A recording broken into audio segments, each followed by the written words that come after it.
We've got over 500 vehicle tests on this channel, and almost all of them have headlight tests, so if you want to see how the lights on your vehicle work, this is the right place to be. After a long wait, Honda finally sent us their SI Civic with a slick 6-speed manual transmission and high-performance 4-cylinder engine. Looking forward to driving this one. And you spend 30 grand for a Civic, you want to know if the headlights work, and that's what we're going to test. Go around and test the headlights and do some night driving. That's all we're doing in this video. The full week test is a separate video. A lot of bulbs in there. Let's begin. Alright, it's dark enough. Oh, the train's going to drown me out with their horn now. Okay. And here we have the low beam on. Hey, come back on. Now we have the high beams with all the bulbs lit up. I never could figure out how many bulbs are in there. I think there's 3. These 3 casings. Look like there's 3 bulbs in each case, though.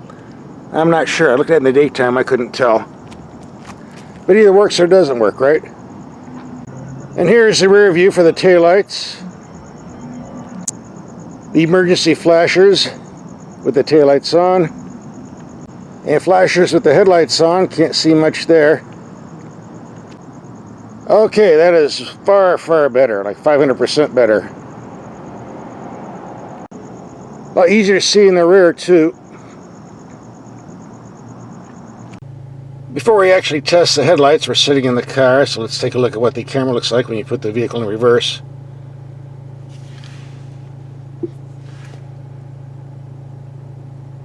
Pretty decent picture. Slightly fuzzy, but might look fuzzier now you're looking at my cheap handheld camera, but more than adequate.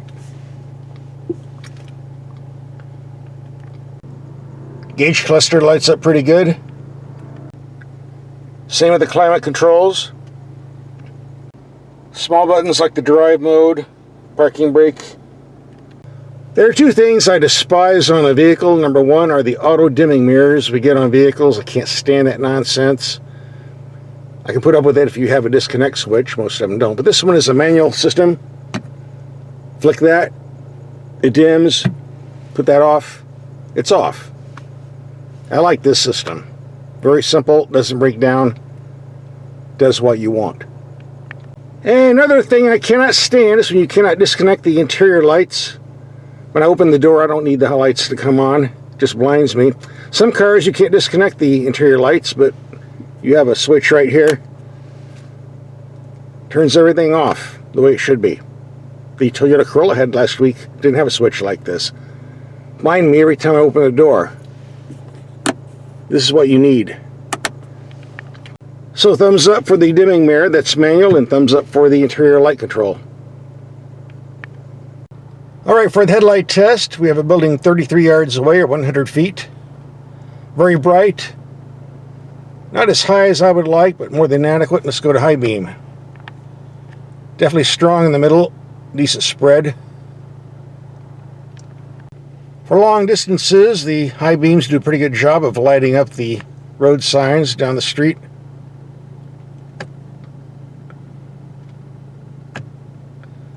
As we can see when this vehicle gets out of the way.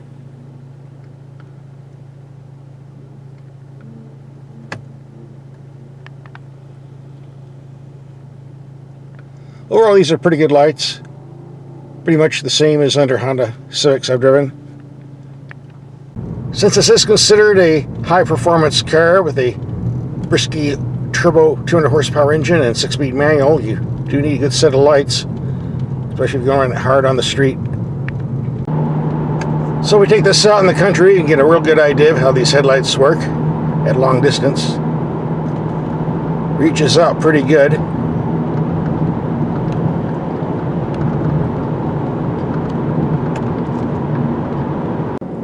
And here we have the high beams on, lighting up all the road signs about a quarter mile away. Low beam, high beam. There are an awful lot of animals out here at night and have a tendency to hang out in corners, so it's better to use the brights. And these do a pretty good job.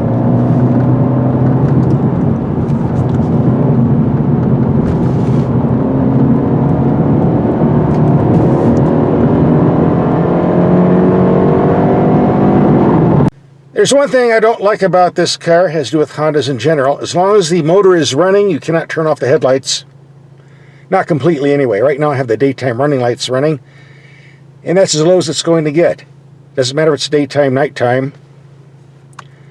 This started with the laws in Canada that said the headlights have to be on at all times. And Honda didn't want to change it for the US market, so this is where we're stuck. There are times when the engine's running, I don't want headlights on. I won't go down the list. You might have your own. I don't like this. But we're stuck with it, unfortunately. Other than that, I have no complaints about the headlight performance, though. This concludes our headlight test. If you want to see the full 1-week review, we have a link down below. Click and watch.